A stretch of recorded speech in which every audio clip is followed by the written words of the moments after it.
isteach chudí síl Scríbhneora.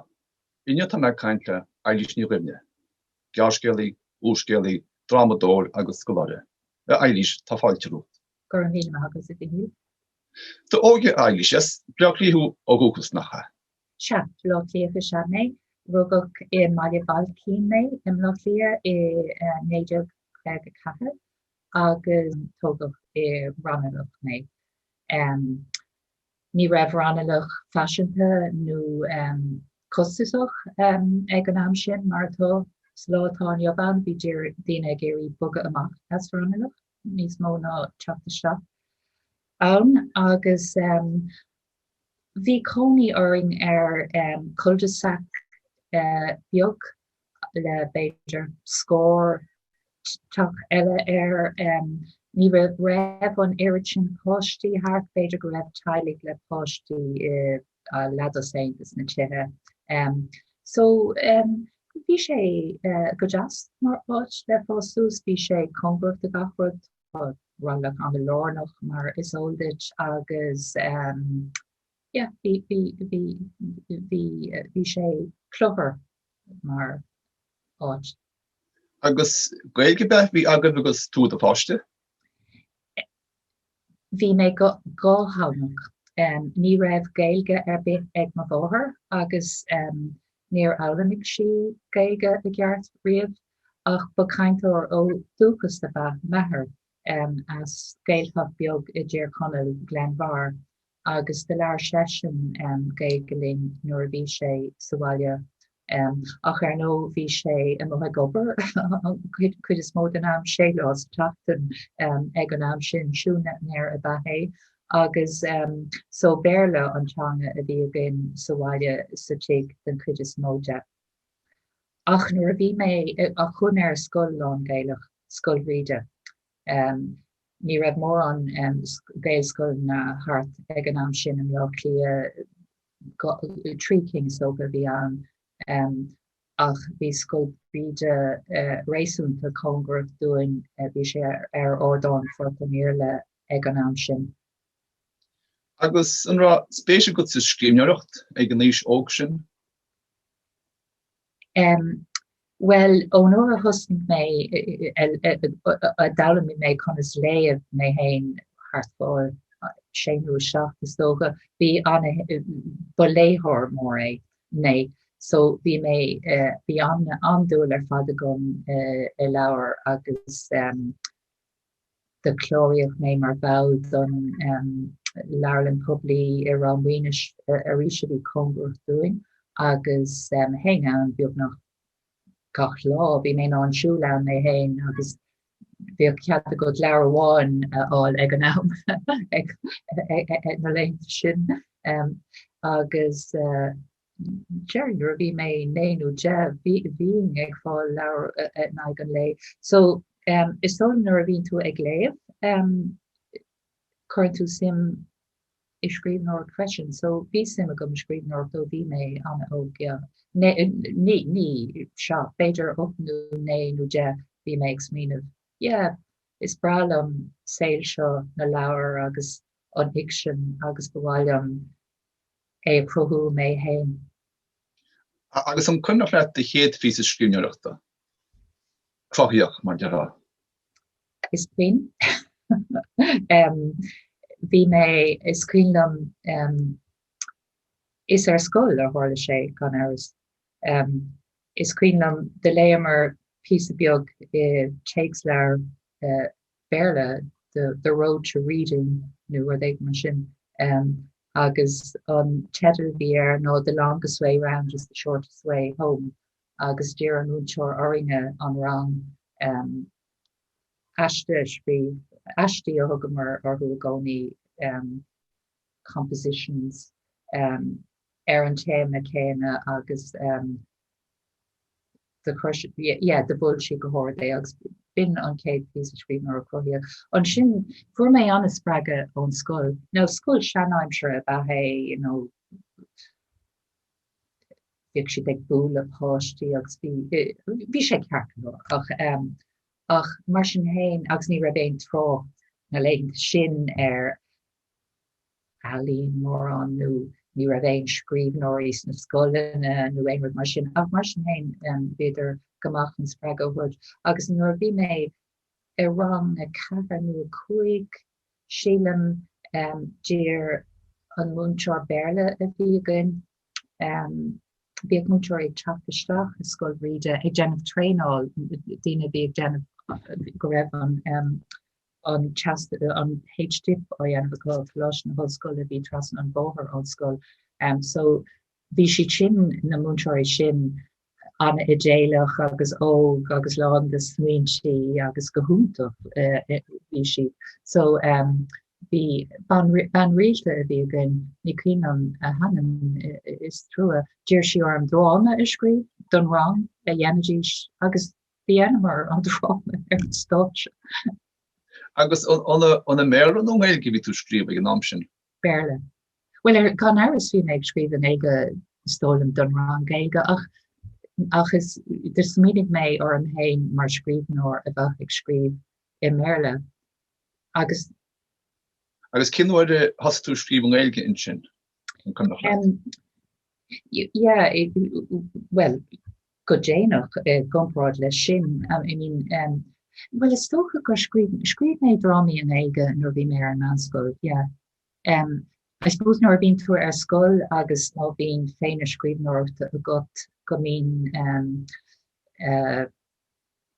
si picúirt rud ag an scríb a dhéannig tarafa don grúp don rang so de scríb mé cúpla drama in éige nuair bhí mé ar scoil Catriona manscoil Long Gaelach bhí ar sráid ecos ag an am so ní fear an gur I méle amháin bhí mé ag scríb ach mar sin hain bhí mé saibh ag brenn ar an hain mar duine a bheith im scríbhneoir agus ag scríb in méle no céad fáilte an céad rud a dal si mé riamh dó bhí sé in éige bin litir gotí an tóach an irisleir sin agus de hála sin nuair bhí mé gá bliain déag bhí mé ag freastal ar Coláiste Saoirigh I Glenbar an áitiúil na tháinig methar agus de chuir múnseoir litricha os na daltaí is seachtaí an tóach Sais ag rá go raibh an Gaeltach go húntaach agus go raibh sé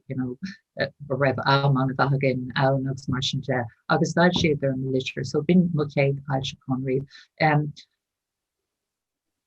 agus in dhéag son nuair bhí mé in a mac-léinn ar an óscoil de thosaigh mé ag de scríb mé roinn gearrscéalta agus foilsíodh mo céad gearrscéal In New Irish Writing le David Marcus is scéal ar nuair bhí mé sa tarna bliain so bhí mé né bliain déag agus sa lá taine bhain nuair tá smaoinehhaid agus tá tú go tá scríb an mín said ré me an Gaeilge nó méle nó mín dísport de intin frí cén teanga scrípa tú é sin ceist má de gná Bínas go meid sé céintán in meid sé Jeannim cinenne inis chun orscéil a scríb in éige agus scríb mé nó a bhallart orintanta bíon idir gá agna faoi scríb mé memoir ile COVID an bhíid caite agus dús de scríb mé méle agus an sin de scríb mé éige so hí mé nuair bhí sé scrífa gom nó leiscrífa gom an méle gomach sé gonéireach sé níos fearr do scéal in éige tuis go raibh sé ag daileo socha le bheith a fáiste im lá clia ag freastal ar géalscoil agus mar sin de go raibh sé gur éarcéige don over áirithe sin mar hána ach de gná bínas go. So as an céan tá tú rá go deag an tuí áid níos éasca le nó ábhráid beidir dean goháin seach sa deangaile úramta. Well tá gachrod níos fósta me méle níl ceisbí sin so mar Béarla mo chéad hanga. Ke go raibh me go hanga cho bhí me ceir bliain a dtí so ach mar sin hain nuair bhí me ar scoil agus a gcónaí bhí a bhhaid níos mó léthorf a dhéanamh gom le méile mar a bhí ag daoine níor lé mar mór an gaeilge fiúháin is scoil Catriona ach bháin na leabhar a bhí ar an gcúrsa agus mar sin de is anmh a tháinig mé ar uorscéil son am sin atá anna hátoch don scríbhneoir ó tá tú ag fálam chun scríobh ach ón bhéidirtá léh a go an áire ach is anna bhíoch uorscéil nó éonrad a hahan go mór am de hála sé so yeah Bín tú gasistú chumá eisiú tú chuid go a hír hain ó hang goháin go teanga eile ó gail go béir nó a bhéle go gailge mar hampla tá sé genta ó bháinna gom le uorscéil ó gailge go béle an tuairscéil thurma book is scríb mé is uorscéil gailge é agus bu ar go ddír fáilte an asrúcháin dhéanamh ar sin go béle agus de dhéanamh sin ach seachas sin féidir go bhfuil uorscéil nó bó genta gom ach níl mór an asrúcháin genta gom Daiste mé séhir le úidir mac ó chun daine ngáileh ó gailge go béle blianú bó hin doscéil. Tuige me sin. Bín de péile go leor seanraí nó go príomh go uorscéalta agus gearrscéalta. Nuair a hagann smaoineamhaid an mín is ribh gur gearrscéal bheits an nó uorscéal. De gná nuair a hagann smaoineamh chun go nóideartha mar sin is gearrscéal a bheith ann. Nuair a bhín ag smaoineamh ar uorscéil déanam níos mó fásan mo gearrscéalta as mothúcháin nó críbhne nó rud ag an amháin agus fásan siad sais go nóideartha as inspiráid don tais sin. Maidir le uorscéil de gná bín tóra níos intellectúla gom agus mar hampla an tuairscéil dearnamh scríb mé is an éige mé aisling nó iní de hasasta gom uorscéil do bhína óga a scríb faoi chéanmhaile. So de thosaigh sé le smaoineamh tebi agus an sin bhí orm tosnú ag smaoineamh ar plota cad a hála ag sa scéil seo cadí na characterí a bheith ann so tá sé a bhhaid níos ní sé có nóideartha agus ar gánach agus atá na gearrscéalta a scríban. Dearan go leor daoine gúil sé níos deacra gearrscéal má scríb ná uorscéal. Cén túir mi bhecha tain? Well, is uorscéalathe a dearnéis sin. Domsa tá sé níos fusa gearrscéal scríb. Agus sin gur sin an rud. Is tá anna haí a gom tá ag scríb gearrscéalta ón tús ó bhí mé néimí a dead nó mar sin. So sílim bhfuil ólas na ceirde a gom maidir le gearrscéal agus braham go bhfuil sé. Is tólam go bhfuil sé gur fér ará go bhfuil na gearrscéalta níos ailínta ag gachtainna níl me a gomsa ach agus caig mar dearan siad is cliché é ach is fér é tá gach focail agus gach aber tábhachtach sa gearrscéal. San uorscéal is féidir leat a bheith caiithú a bheith ní bhíonn tú ag díreú is an chiad chéine gach éin íomhá agus gach éin mafar agus gach éin focail. Is dóla bhfuil brahan sé nó céinsáid uorscéil tá scríobh go ach aber me sin go ná uorscéil cíosamh tradiisiúnta a scríbhne se. Tá an scéil an a thugtach, tá na characterí an a thugtach, tá an teanga tábhachtach ach níl sé go thugtach agus níl sé sa gearrscéil. Bhín an gearrscéil a rís an tais gearrscéil a scríban an tais gearrscéil a scríb Chekhov agus James Joyce agus Edna O'Brien agus John McGarren.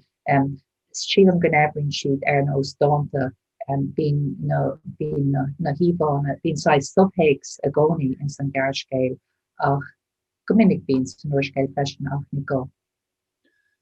Tá spás nó áit an lánach ag an méileages in de híor beginneralta. Cén chúise tá leis sin?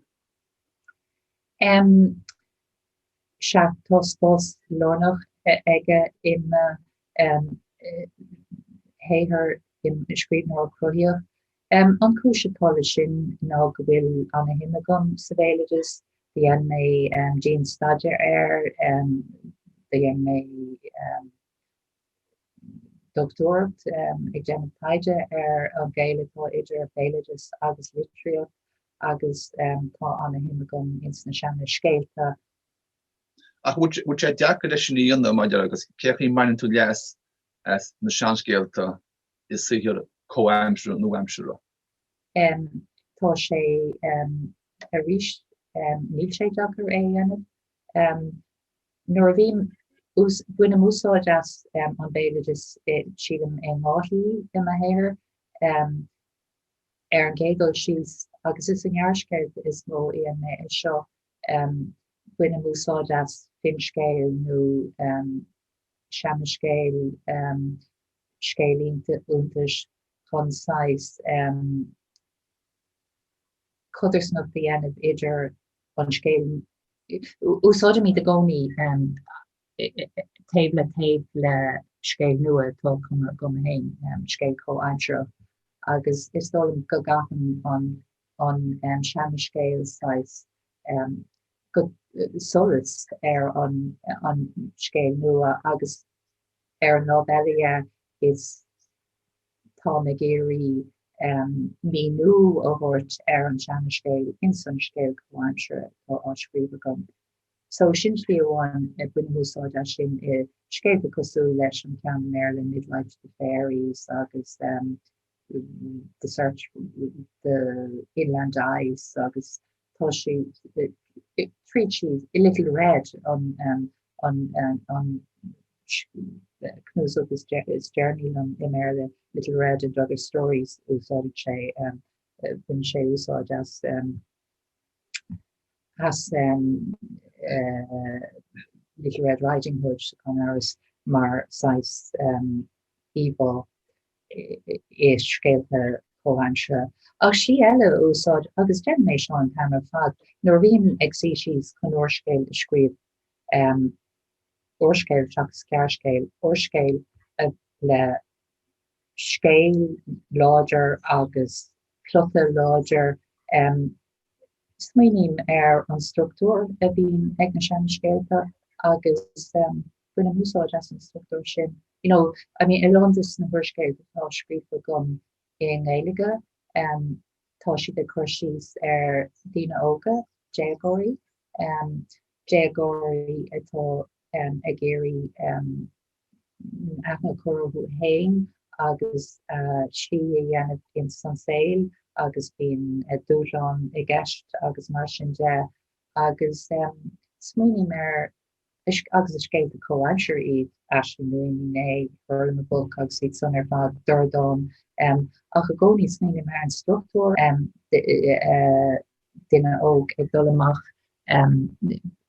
ag éirí dailá le ag trid le dragún agus olféistin agus rudí mar sin agus an sin ag dearradh an scéal tagad siú ar Rachel Gagan rud now ní hagad mo characterí Rachel omláin ach tagan Gerald sin an múla a bhí na gomininic. It ook se mór amart a bud úscéal scríb agus an jong tú go leor ecríb. Jen galore ascríb, yeah. Well, you see, sin an Jeffrey idir agus Jen anna chud ascríb an ráscéil freisin níos mó fiú an dearhin buntáiste atá le gearrscéal nó go mí an rud fad de ceann agus is féidir le bheith ó ascríb crus náir agus Jenna bagahork mar dheartha agus tú ag dul I munda chud gó ag siúil nó ag obair nó aonrad leis an uorscéile nó caiith tú is ní sé cófrir sin an rud fad a chumad de cheann gan áras ach is máilm scríb go topic is máilm an céad récht scríb có topic agus is féidirlam lastig de gearrscéalta níl si có fada sin oorscéalta go scéil nó thuirscéalta in éige beidir gohfuil 10,000 focail nó mar sin an tú go minic so is féidir an mí sin an céad récht scríb a chu chuige topic go leir lastig de bhí nó mar sin agus an sin le gobar an éagsan. Agus mín cinál an scéal ebriach go homlanad fin am dosin tú nó dag an copta cá agus áú sa scéal agus túgá scríb sa broséis mar deartha. An dárod nóir bhín oirscéil á scríb gom dús bín swinine begum ach a Jennen plan aigen ach an sin scríbm Jennen sa séir scríbhneoir go cean tamlín beidir cúpla capital beidir trocha leathnach nó mar sin an sin Jennen plan a ríis agus an sin Jennen iirecht 6 clí leis an plan ach nó ahríonn sé sin cai sé sin ahrú. Agus mín tú ag smuoine bhar na léthirí nó an nóna tú de húla fad en na léthirí. An bhfuil tú mar hampla ag scríb de tain bháin nó ag smuoine bhar an bobbal. Tá ag smuoine bhar am hain. Tugann tú túsáte go tain. Tugann. Now gan áras nóir a bhím ag scríb do YA dína óga bhím ag smuoine orthúisiú freisin. Go háirithe well tas go tain go háirithe nóir bhíonn tú ag scríb in éige bíonn tú caitú bheith ag smuoineh céco an méid siad an ná é a léamh ach caitú smuoine freisin bím seo orintanta nuair scríb mé aisling nu iní ná tá bhaint bínta ó bhín an chun na Foilsíodh é. Well gábhílas cuaideog ní sé goáda sin ó hin. Tá ag scríb faoi chalín atá iníis tá sí cardiog nó cuaideog nó rud éigen. Caid mé ag éirí gan éon rud a scríb atá áféiseach ar fad maidir leis an ísgrúpa sin sa lá tá neomham bín orm taide dhéanamh ní sé códeachar sin dhéanamh dear bheith caint le dtíine ó gosáil amach bhfuil sé seo céinsáid éide go caihan sibh cadíd na nachan na cainte atá gibh mar bína rudí seo agrú an tamar fad agus bín rein smíine á dhéanamh gom ar an léithir ach do chuid is smó de bím ag scríb don hain agus dear súla bheithe gom go danog sé le duine éigeanna. Agus ceartáach atá an náit na mín tú agus tú scríb. Can tú sa tréimh sin mac-léinn I géirí meachtaí eile agus I tíre eile. Bhfuil tácht leis sin nó dainteteach de hir agus tú scríb. Tugann sé isteach na héir. Nuair bhím so bí me géirí agus nuair bhí me géirí is féidir an bheith scríb faoi áidir be ach go minic bín tionchar ag an timpplacht an áitin bhfuil an ábhar níl dát faoi sin nuair bhíon thar lear tugann sé sin isteach in san chuid scríbhneoir freisin. Gus bhfuil sé go scríobh ná stranseara nó neamh sé difriocht ag cabhail tú. Ní ann sé difriocht. Tá sé níos fusa dom scríobh nuair bhíon nuair nach mín sáile in má gná hiag hain in lá clia, mar cé go níl post gom inis tá mar scór mar sin hain bín a lán cuairní bín a lán rudí le déanamh a gcónaí Thosaigh Éilís an scríbhneoir tugann faoi deara má bhín an seo a géirí braham gofuil níos mó am agam agus chun bheith scríobh. Tuigim ein tíim leat agus tuigim de chás go má mar I mar chás féin cuidín se lom na ag na baile díú ar ábhar scríbhneoireachta. A ceistele is duine thu a bhín sa lé go minic le ceardamna agus thugtú cuasaí mé de scríbhneoir agus mar sin de. An féidir scríbhneoir híanana do gunne? nó an rud é atá san duine ógúchas mar dearrá. Well sin an ceist mór. Is tócha nó daoine hagan chuig na ceartlaí seo agus chuig na agus go háirithe ina cuasaí ollscoile nuair bhíon máisteach de scríbhneoir cruthaíoch nó a lehéid á dhéanamh có bíon beidir an phléid sin antú Sarah hagan siad, so ní hagan an ceist san áibh.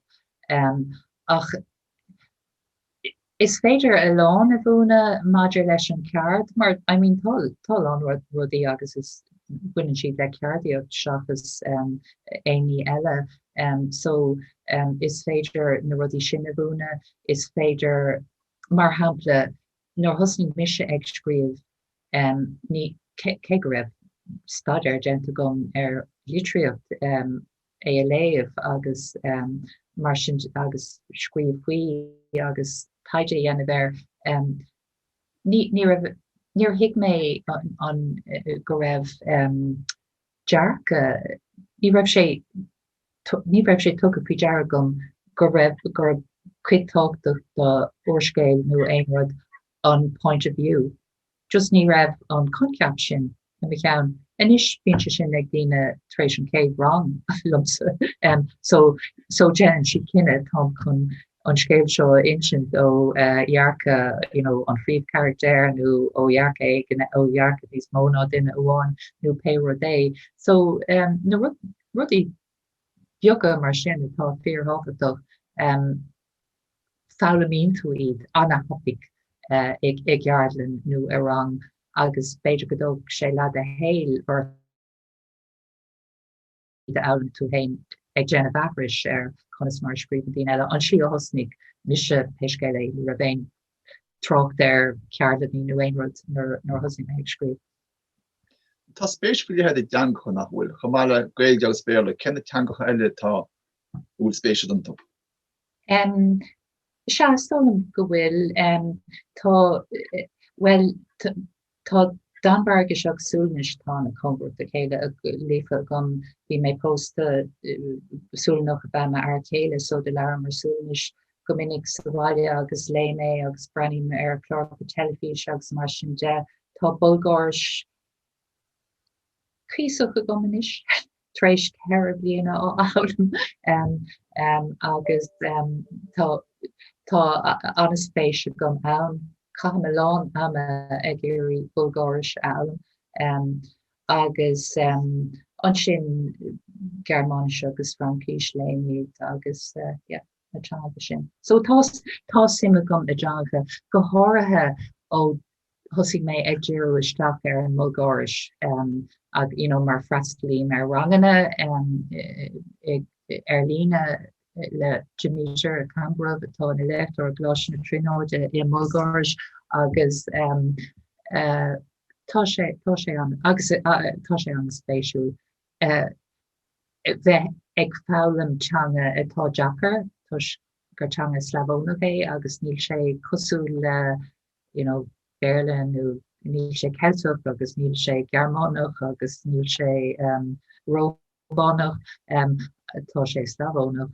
Ach tá sé Indo-Europeach ag an céine. So tá tagan folklór atá inis a ríis ní gro binnig agus bin aithníonn túid ó teanga éigen eile. Mar hapla nuair bhí mar a caint faoi an gluisean tú mé ar an riomhar inniuh cluiseam an bhulgáir atá ar sin ná slúseam. CLUSHAM. Tá rud éigen ag tarlúin sin. No, tá sé cosú le cluiseam. Ach forhór na bhopla níos cosú le héanrad, so tá sé deafar i de cuimhne bheith go háirithe ag mo éis nó bhíon an cuimhne chomh agus a bhí. Dúnn tú go leor léireachta deaman agus mu sin an táta chuid mar scríbhneoir. Ó sílim tá sé anna hóta, yeah. I mean, well, imachás ag sílim do gach scríbhneoir tá dlúhaint idir bheith léamh agus bheith scríobh.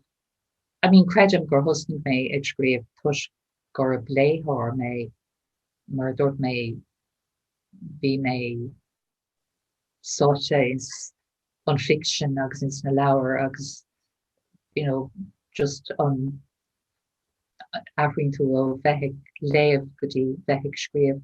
Braham fiú an gohornar bhín uorscéil ó scríobh gom, nar oscín má laptop chun leanú de raig leis an uorscéil, gohfuil sé sais cosú le leabhar uorscéile oscailt agus é a léamh, chu té tú isteach in san leabhar in san lí chéine.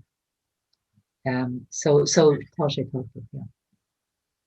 An bhfuil leabhar go chuid féin a haine leat seachas na leabhar eile scríobh tú?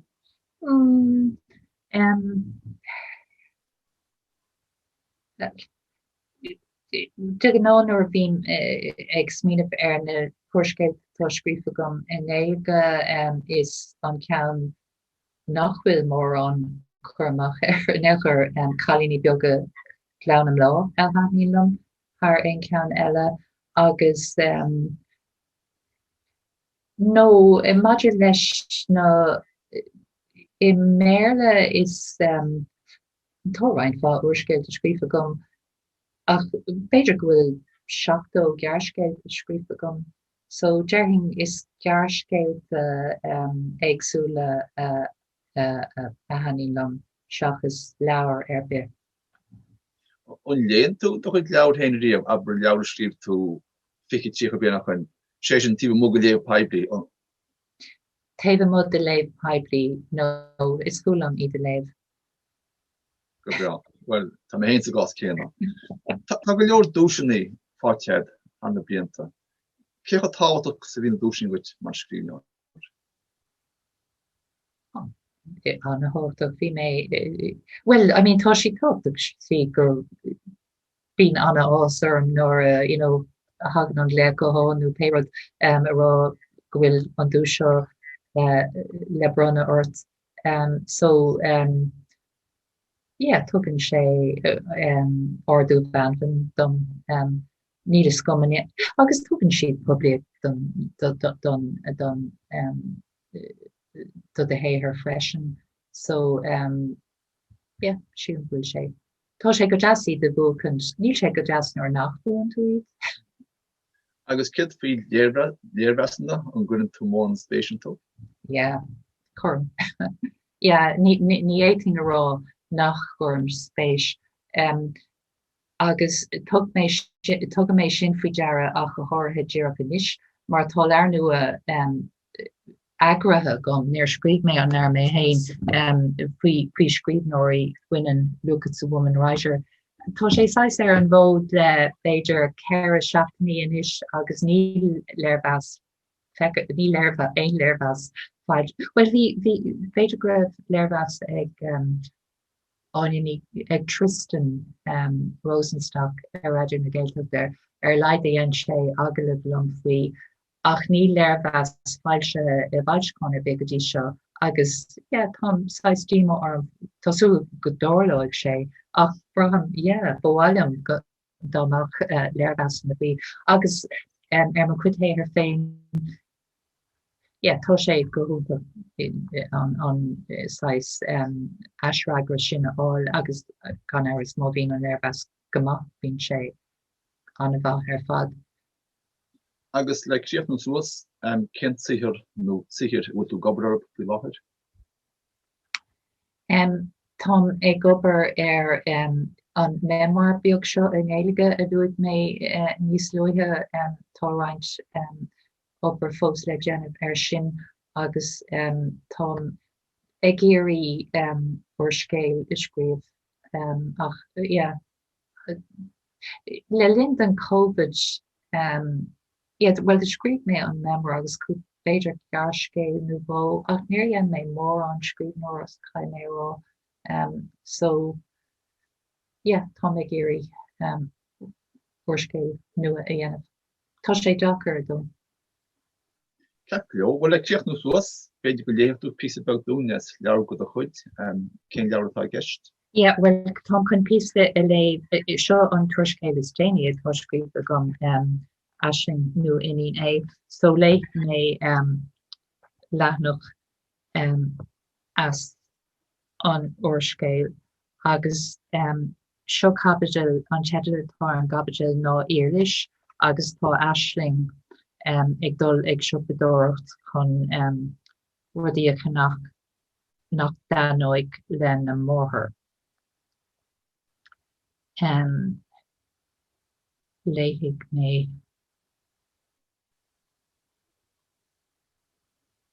Aig le haisling. Ceannaigh sí seacéad dubh lethair ar €10 I siopa ar Rád Farnell. Bhí an líonál stróice agus an lethair seanna caite ar na muintlí. Ach bhí sé lán de studaí airgid agus spící beag a géire. Iarann sé duit a dúirt an ban a bhí a bhaid an siopa. Ban a bhí níos sinne ná Éilís féin. Bhí si ag leagóra.